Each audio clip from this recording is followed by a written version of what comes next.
আসসালামু আলাইকুম প্রিয় শিক্ষার্থীরা, আমি শিরিন সুলতানা। এখন আমরা আলোচনা করব নিরীহ বাঙালি প্রবন্ধটি থেকে আসা একটা সৃজনশীল নিয়ে, যে সৃজনশীল প্রশ্নটি রাজশাহী ক্যাডেট কলেজ থেকে এসেছে। তো চলো আমরা এটা আলোচনা করে ফেলি। রাজশাহী ক্যাডেট কলেজের একটা প্রশ্ন, সৃজনশীল প্রশ্ন আমরা এই মুহূর্তে আলোচনা করব। আচ্ছা, ক এবং খ নাম্বার প্রশ্নটা দেখি। কতে কি বলেছে? ক নাম্বার প্রশ্ন হচ্ছে, রোকেয়া সাখাওয়াত হোসেনের মতে আমাদের অন্যতম ব্যবসা কি? দেখো উত্তর, রোকেয়া সাখাওয়াত হোসেনের মতে আমাদের অন্যতম ব্যবসা হচ্ছে পাশ বিক্রয়, মানে শ্বশুরের টাকায় চলা বা খাওয়া, পাশ বিক্রয়। খ, যারা স্ত্রীদের রান্না করতে বলে তাদের দণ্ড হওয়া উচিত কেন? যারা স্ত্রীদের রান্না করতে বলে তাদের দণ্ড হওয়া উচিত, কারণ তারা নিজেরা অলস কিন্তু স্ত্রীদের দিয়ে কাজ করাতে সদা সক্রিয় থাকে। মানে স্বামী অলস, বাট তারা স্ত্রীদের দিয়ে কাজ করাবে, এই জন্য ওই সকল পুরুষদের দণ্ড দেওয়া উচিত যারা নিজেরা কাজ করে না কিন্তু ওয়াইফকে দিয়ে কাজ করায়। বাঙালি পুরুষ আরামপ্রিয়, তারা শারীরিক পরিশ্রম বিমুখ, কেবল আরাম আয়েসে দিন কাটাতে পছন্দ করে। নিজেরা কাজ করে না, পরিশ্রম করে না, কিন্তু স্ত্রীদের দিয়ে ঠিকই রান্নাবান্না করায়। তারা নিজেরা কষ্টের কাজ করতে না পারলেও স্ত্রীদের দিয়ে ঠিকই কষ্টের কাজ করায়। তাই লেখিকার মতে তাদের দণ্ড হওয়া একেবারে উচিত। এবার আমরা গ ঘ আলোচনা করবো। গ এবং ঘ, উদ্দীপকের উল্লেখিত বাঙালির এই বৈশিষ্ট্য কেন হলো তা নিরীহ বাঙালি প্রবন্ধের আলোকে ব্যাখ্যা করো। উদ্দীপকে উল্লেখিত বাঙালির এই বৈশিষ্ট্য কেন হলো তা নিরীহ বাঙালি প্রবন্ধে আমরা আলোচনা করি। কেন দেখি। ভদ্রমোড়া শান্ত বড়, পোষ মানায় এই প্রাণ, বোতামাটা জামার নিচে শান্তিতে শয়ান। দেখা হলে মিষ্ট অতি, মুখের ভাব সৃষ্ট অতি, অলস দেহ ক্লিষ্ট গতি, গৃহের প্রতি টান। খুবই আরামপ্রিয় আমরা, আমাদের মুখের ভাষ অতি সহজ সরল, ভদ্র, মিষ্টি ভাষায় কথা বলি, কিন্তু আমাদের মনের মধ্যে অলস, আমরা দেহের মধ্যে অলস, আমরা ঘরের মধ্যে থাকতে পছন্দ করি, গৃহের মধ্যে থাকতে পছন্দ করি।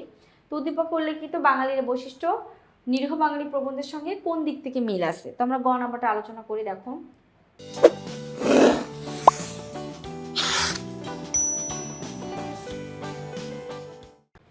উদ্দীপকে উল্লেখিত বাঙালির এই অলসতার কারণ হলো তাদের অত্যাধিক আরামপ্রিয়তা ও পরিশ্রম বিমুখতা। নিরীহ বাঙালি প্রবন্ধে প্রবন্ধনিক বাঙালির জীবনে নানা ক্ষেত্রে অলসতা ও কর্মবিমুখতার নিদর্শন তুলে ধরেছেন।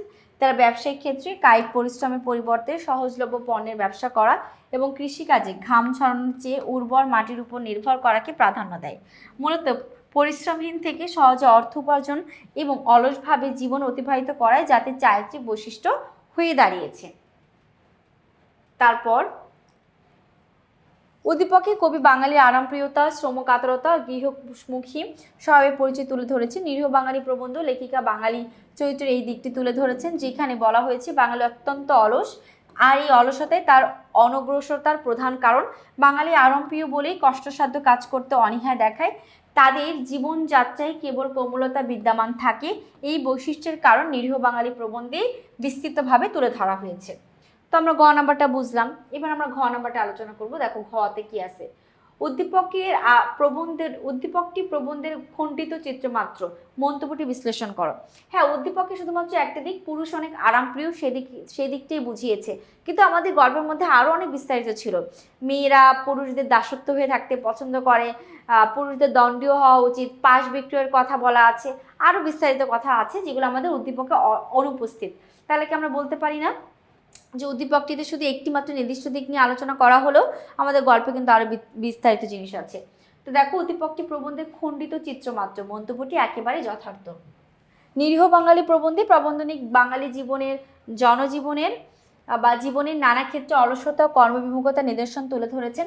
তারা পরিশ্রম করতে চায় না বলে ব্যবসায়িক ক্ষেত্রে সহজ পণ্যের কারবার এবং কৃষিকাজে ঘাম ছড়ানোর চেয়ে উর্বর মাটির উপর বেশি নির্ভর করে।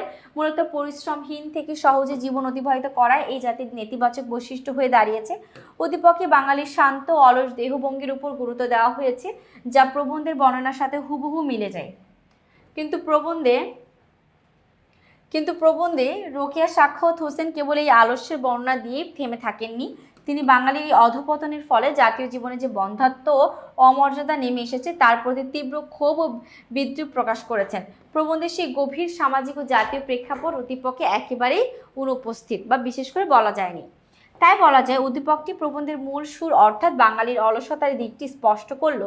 প্রবন্ধের সামগ্রিক আবেদন, শিক্ষা এবং তীক্ষ্ণ সমালোচনা এতে উঠে আসেনি। তাই উদ্দীপকটি মূল প্রবন্ধের একটি খণ্ডিত প্রতিফলন মাত্র।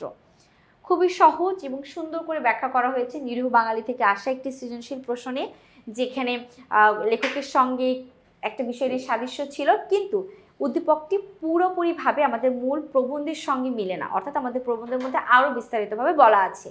তো আজকের ক্লাসটি এই পর্যন্তই। পরবর্তী পর্ব নিয়ে খুব দ্রুত হাজির হব। সে পর্যন্ত সকলে ভালো থেকো, সুস্থ থেকো। আল্লাহ হাফিজ। আসসালামু আলাইকুম।